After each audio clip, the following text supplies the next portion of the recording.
Почитувани, добар ден. Гостин во неделното интервју на Радио Слободна Европа е првиот министер кој што си заминува од новата влада за градоначалничко место, министерот за здравство, господинот Арбен Таравари.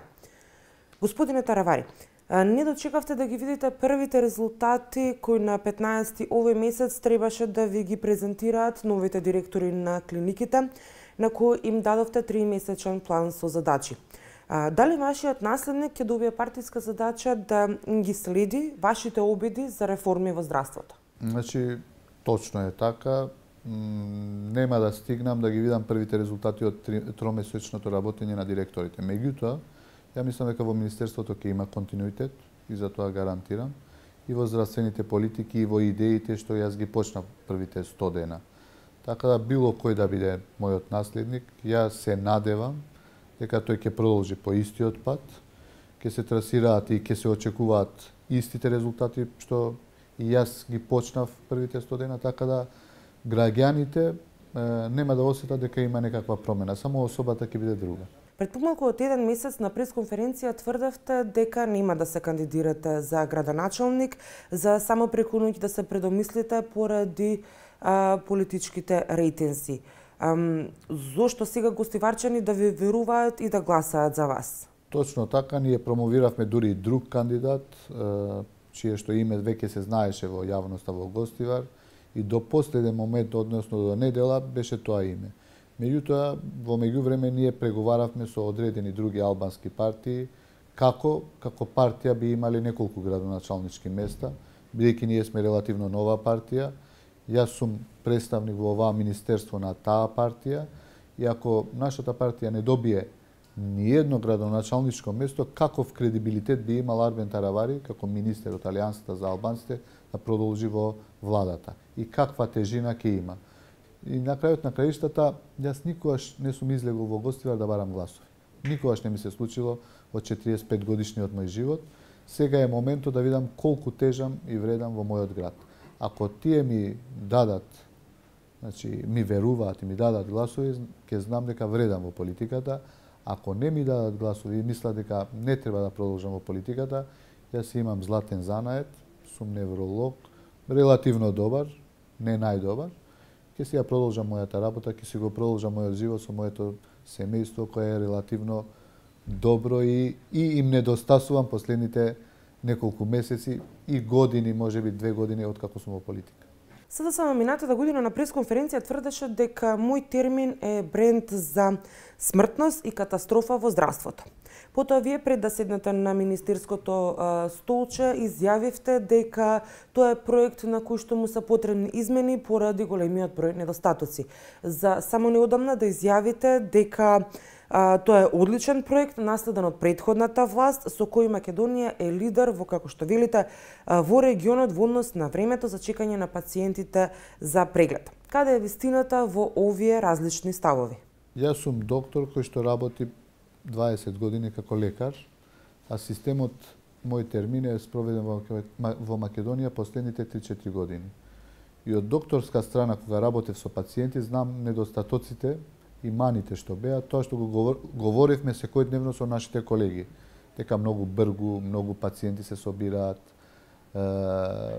пациентите многу бргу доаѓаат до терцијерна здравствена заштита и направивме анализа во Министерството за здравство како би го средиле овој систем и кога седнав на министерската фотелја, ме викнаа во Агенцијата за електронско здравство, кој што го креира мој термин. И кога видов какво богатство има програмата, софтверот мој термин, стварно е нешто што не знаат повеќето доктори, а треба да се известат и да знаат што има.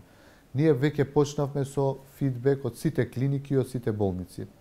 Да ни кажат докторите што не е добро во мој термин, што треба да поправиме, да коригираме. Ние здравството мораме да го децентрализираме. Не може се да биде во Скопје. Е невозможно оти декомпензирани се докторите, изгорени се сите доктори. Во терцијерно здравство треба да се прегледуваат покомплицирани пациенти, треба да се работи со специјализанти, да се едуцираат, треба да се работи со студенти, треба да се прашуваат студенти, треба професорите да подготвуваат убави предавања и да пишуваат трудови со кои што ќе се покачи рейтингот на медицинскиот факултет во Скопје. Значи, ние како држава мораме одредени работи кои што најкомпетентно тврдам дека може да се направат во Тетово, Штип, Струга, Охрид и во Битола, тие да бидат единствените што може да упатуваат во клинички центар во Скопје. Значи да почнеме здравството, да им дадеме ингеренции, да почнат да сработуваат тоа што можат да го работат одредените клинички болници се викаат низ периферија кои што практично се регионални болници. Еден од најголемите проблеми во здравството е немањето на пристап на граѓаните од внатрешноста до основни здравствени услуги. Например, микробиолошки лаборатории во Македонија има во 15 града, а таму каде што ги има прашање дали имаат реагенси. Што преземавте досега за да се справите со овој проблем?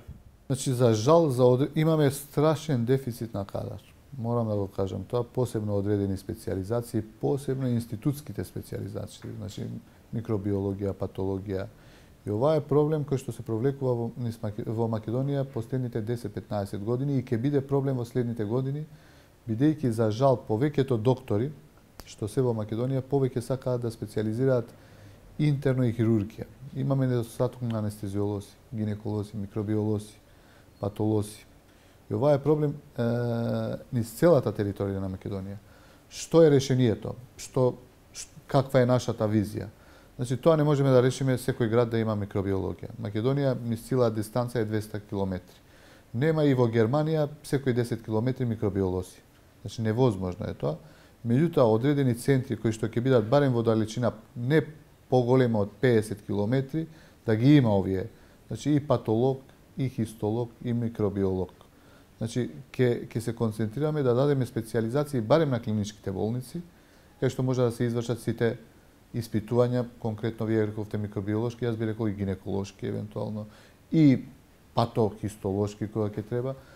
Ќе дадеме одреден број на, тоа се во пакет мерки за задржување на докторите во државата. Оти знаете, има страшно бегање на доктори од Македонија.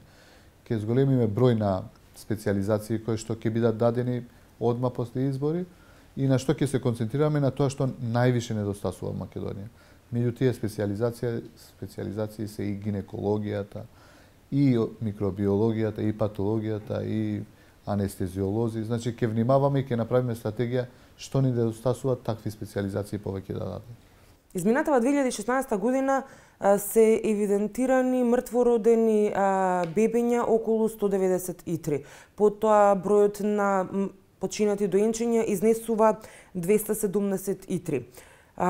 Бројките се слични или за нијанса поголеми или помали во изминатава деценија. Дали во изминативе 100 дена Министерството за здравство направи некаква анализа за да ги утврди основите и причините за ваквата ситуација? Не само Министерството, туку и пред да дојдам ја сам министер, имаше некоја комисија која што требаше да ги разгледува овие цифри и да направи одреден акциски план. Меѓутоа, за жал, таа комисија не се имаше сретнато скоро 2 години. Сега направивме нова комисија која што ќе се занимава само со доенечката смрт и веќе ќе превземем, тие ќе дадат одреден акциски план кој што Министерството треба да го спроведе, се со цел до 2021 година, значи следните 4 години, да имаме како предизвик да ја намалиме доенечката смрт до 20%. Не само Министерството, туку и повеќе невладини организации во Македонија ни стоја на располагање за ова, бидејќи еден од индикаторите кои што кажува колку е стабилна и добра здравствената политика во една држава, еден од индикаторите е доенечката смртност.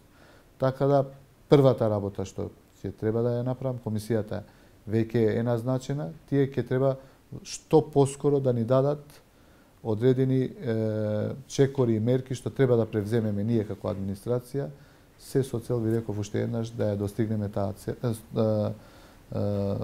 како да речам, таа цел 20% да намалиме дојнечката за 4 години. Информациите зошто е, ние знаеме. Значи, знаете дека горе-долу, значи не можам со сигурно да речам, меѓутоа болницата, клиниката за гинекологија има капацитет за раѓање од 3500 деца годишно.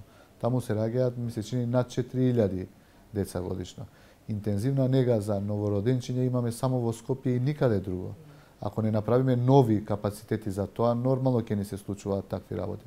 Значи, долгорочно треба да размислуваме за одредени стратешки работи кои што би ја превенирали ова.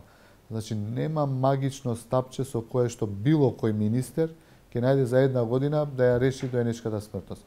Ако не почнеме и во Штип и во Тетово да размислуваме, барем во 2 града, да има интензивна нега за доенчиња и за новороденчиња, пардон, ништо не сме направиле. И приватните клиники, болници, кои им се комплицираат случаеви, ги испраќаат на клиника кај што има капацитет толку колку што има. И не можат тие да се справат со цифри кои што се огромни. Ке мора и ова да се децентрализира, да се инвестира во следниот период и во апарати, меѓутоа и во кадри. Ви благодарам за разговорот. Вам, почитувани, ви благодарам што го следевте неделното интервју на Радио Слободна Европа. До гледање.